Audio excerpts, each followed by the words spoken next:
What is up guys, it's Topsy and welcome back to the channel. In today's video we're going to be continuing on with our little series where we go ahead and try and fix every SpeedDuel box and all the character decks within them. The premise is simple, we're going to be taking every SpeedDuel box and trying to fix each of the character decks in a way where they still feel like the original intended way to play them, while feeling a lot more balanced to everything else comparatively in the format.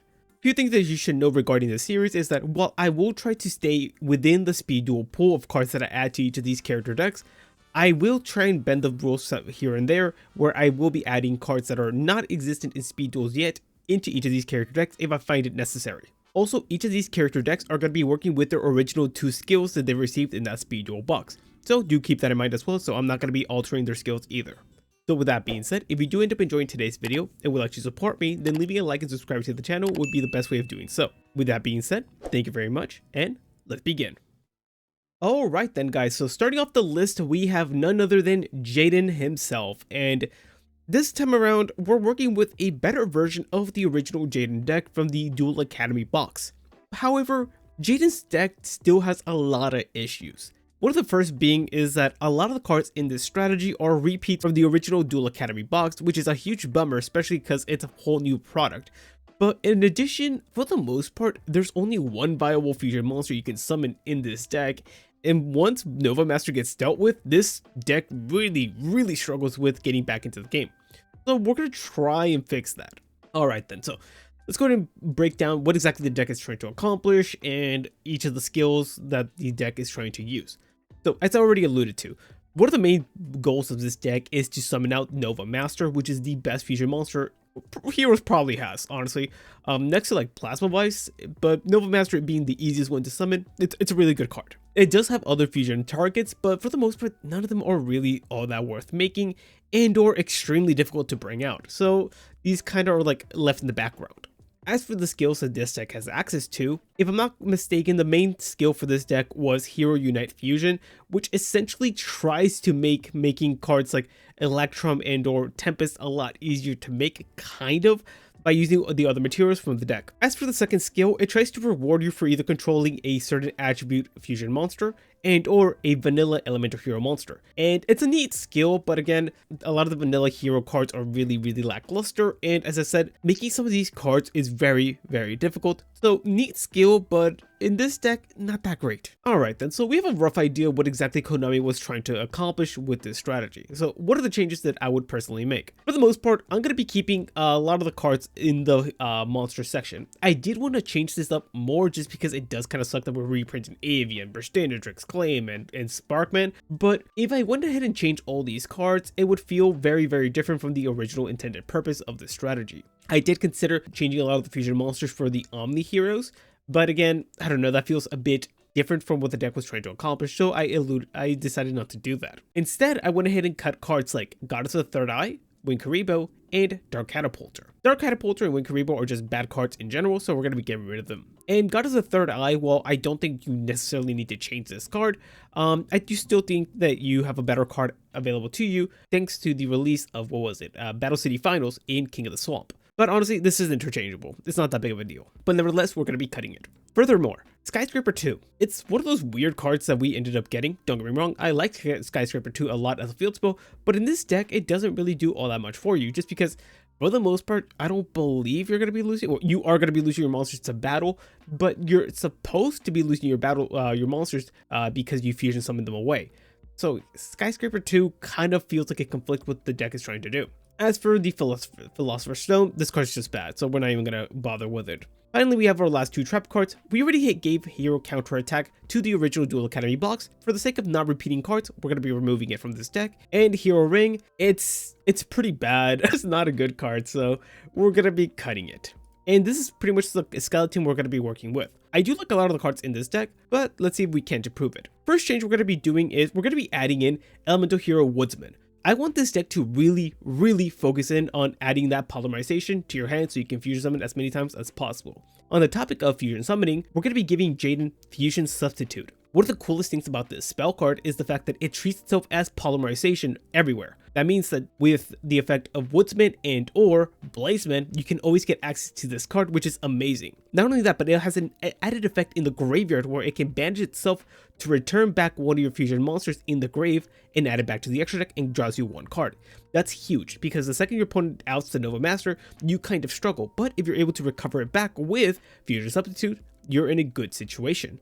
So I love that interaction. Continuing on, I already alluded to this, but we're going to be giving them King of the Swamp because we removed God of the Third Eye. And one of the coolest cards that I thought about adding to this strategy was Card Trooper. It's one of the cards that we got in Midterm Destruction, and honestly, it's a Jaden card, and it works really, really well with another card that I want to pair up with them, that being Miracle Fusion.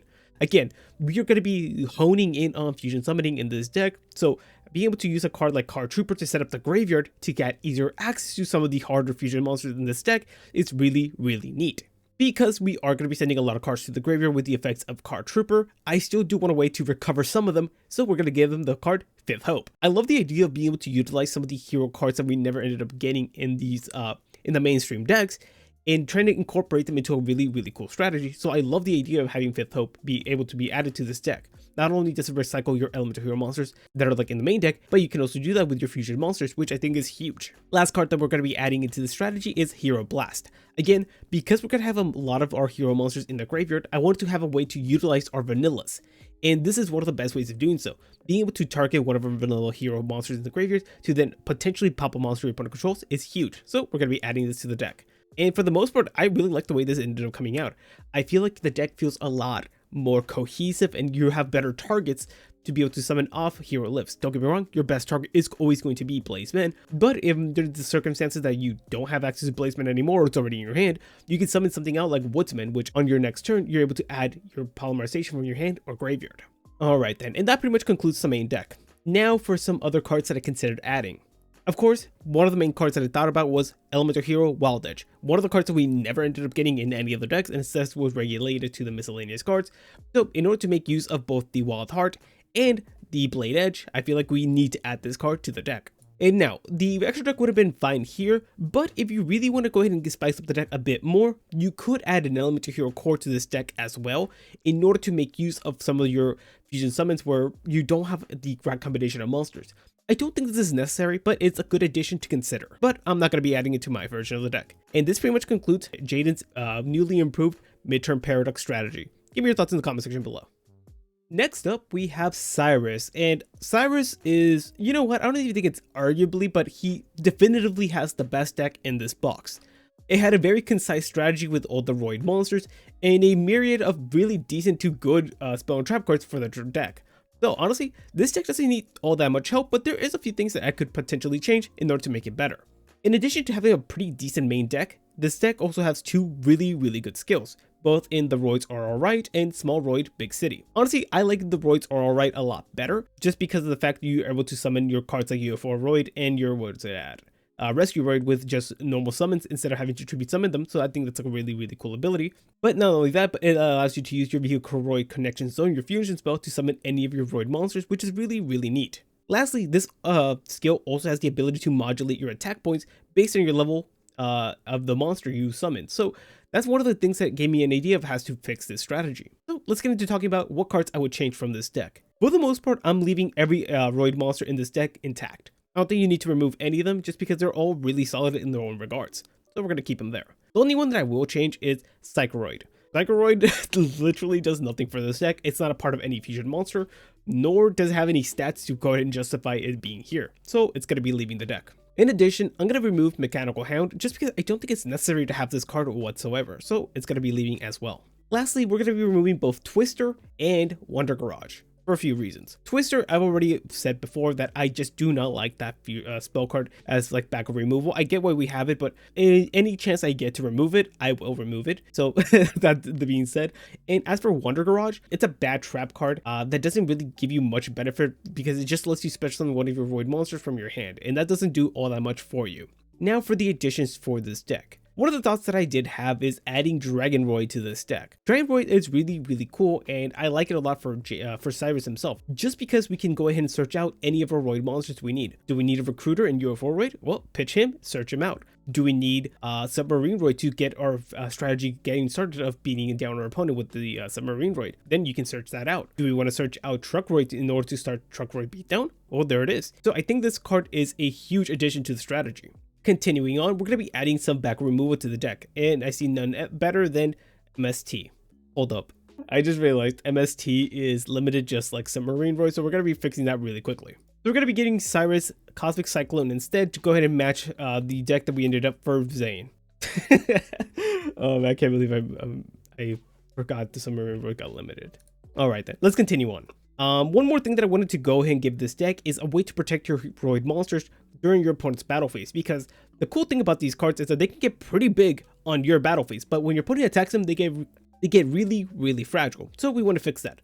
And one of the cool ways we can do that is by giving them security orbs. It's one of the cards that doesn't see enough play anywhere and doesn't get used in any character decks, at least none that I've noticed. Last change that I would do is add some addition to either protect your monsters and or facilitate the beatdown strategy. And there are two cards that came to mind. First one being Half Shut to protect any of your Roid monsters, and that's a really, really cool card, especially when you pair it up with a card like Submarine Roid, making him super annoying to out.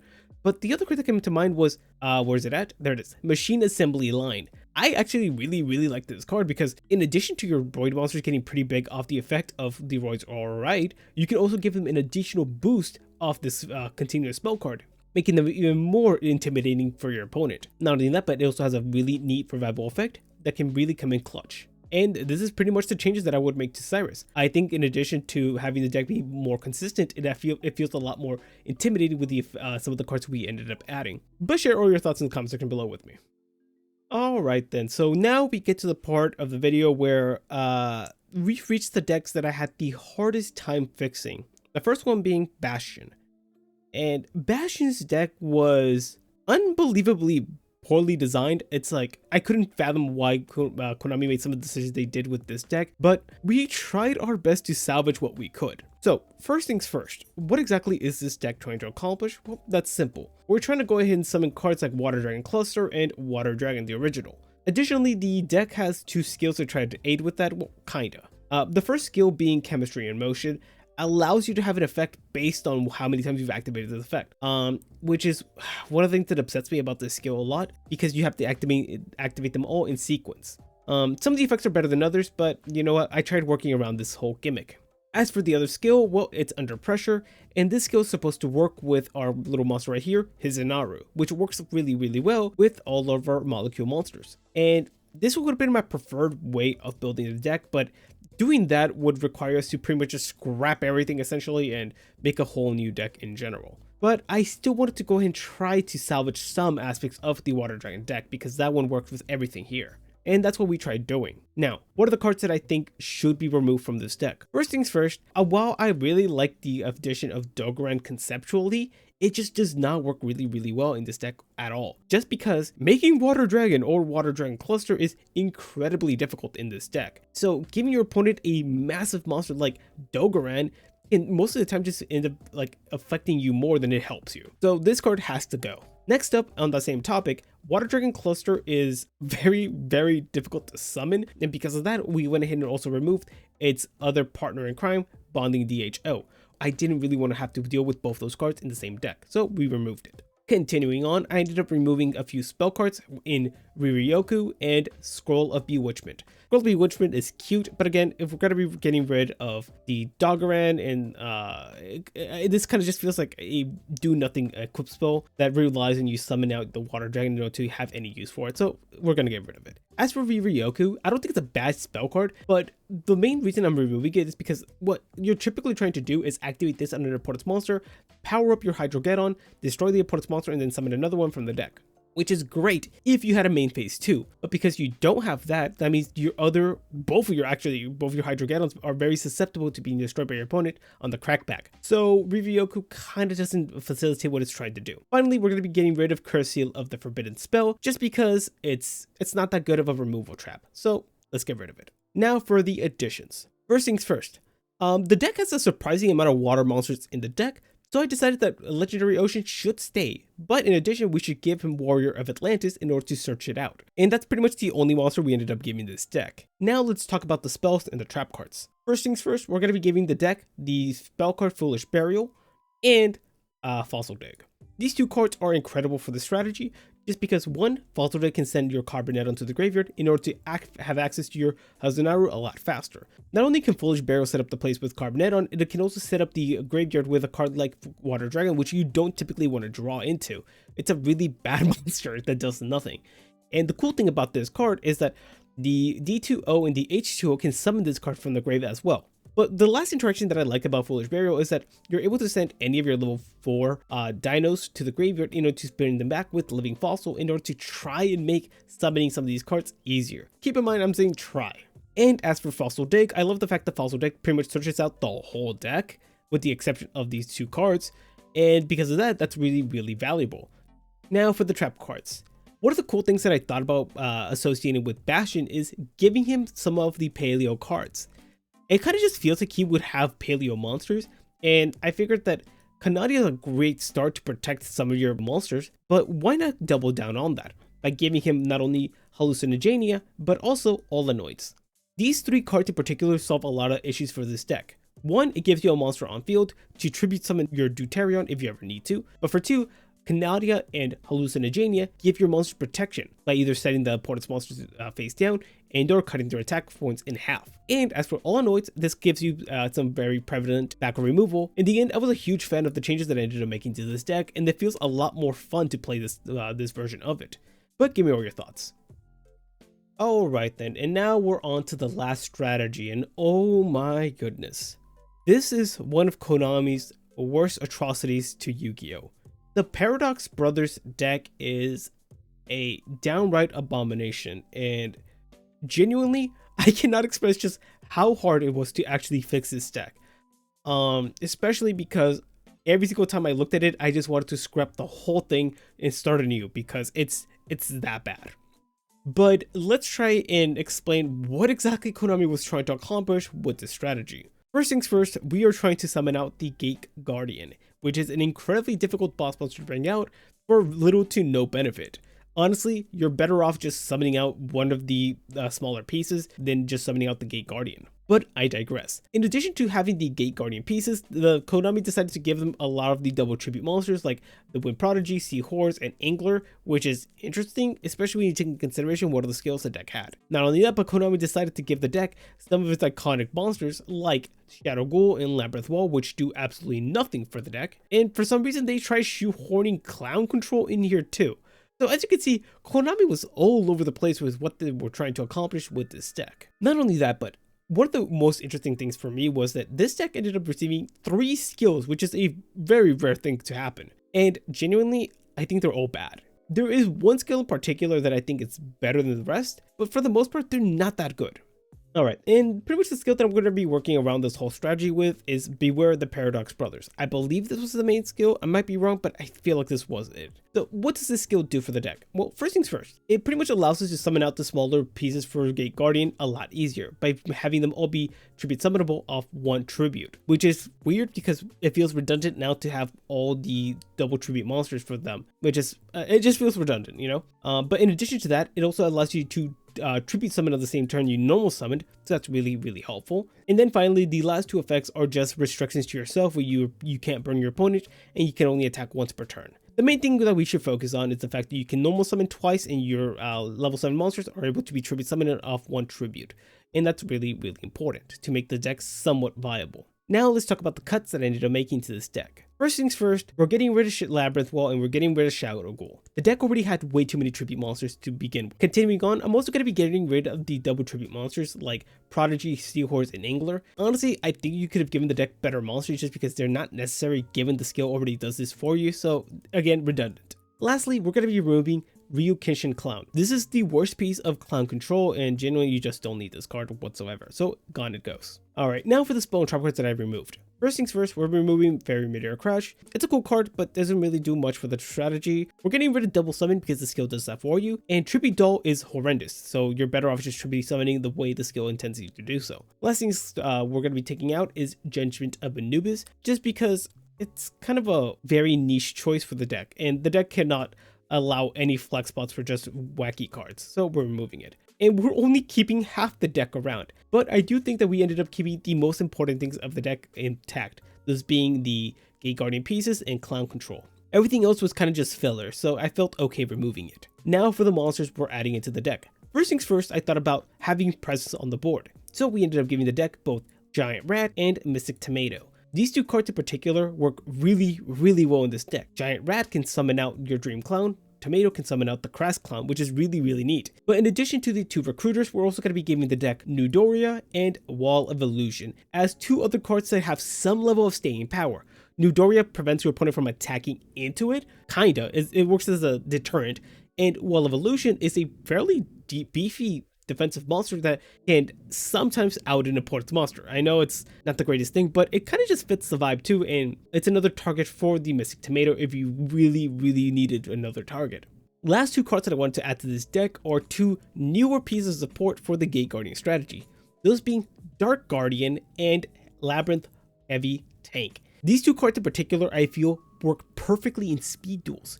Dark Guardian gives you another version of Gate Guardian as a boss monster, which I would have loved to have replaced, but it kind of feels too important to keep. And also it gives you an alternative summoning condition for this guy by being able to use materials from the graveyard and or field, which is huge. Next card being Labyrinth Heavy Tank is a really cool piece of support that is able to set up your Gate Guardian pieces in the spell and trap card zone once per turn. Also, it's a normal summonable card, but you can't detect the turn it's summoned, so I think that balances out just a bit. And I feel like this new monster lineup makes the deck feel a lot better. Continuing on, we're going to give the deck some more spell and trap cards in order to help it out a bit more. First things first, we're going to be giving this deck Foolish Burial as well, in order to get rid of some of the annoying pieces of your deck, like your Gate Guardian pieces, which are never fun to draw, unless you have something else to tribute summon over. But in addition, we're also going to be giving them Premature Burial. It already exists in the game, and it's a really good card to be able to recover one of your Gate Guardian pieces. Continuing on, we have some defensive cards, because we still want to keep our monster to tribute summon one of the Gate Guardian pieces. So we're going to be giving the deck Adhesive Trap Hole and Wall of Disruption. Wall of Disruption is kind of a boring choice. It's one of those cards that we see super often, so you can replace this with whatever you really want to, with Boku, Swords of Immediately Light, etc. But Wall of Disruption just kind of fits the deck really well,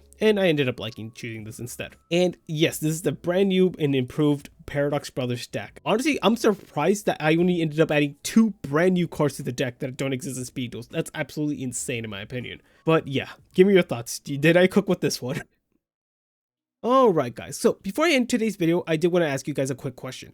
For the next video where I try and fix one of these boxes, do you guys want to see the Duels of Shadows box next, or would you rather see one of the Battle City boxes? I'm open to the idea of doing Battle City now, just because I've had a little bit more practice of tinkering around with these character decks, but the Duels of Shadows box seems a little too enticing to go ahead and do.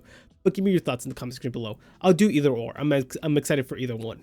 Alright guys, if you guys did end up enjoying today's video and don't want to miss another upload of me fixing some of these speed duel boxes, then go ahead and subscribe to the channel and leave a like so I know you guys enjoyed the video. But as usual guys, thank you so much for stopping by and have a wonderful rest of your day. I'll catch you on the next one. Bye.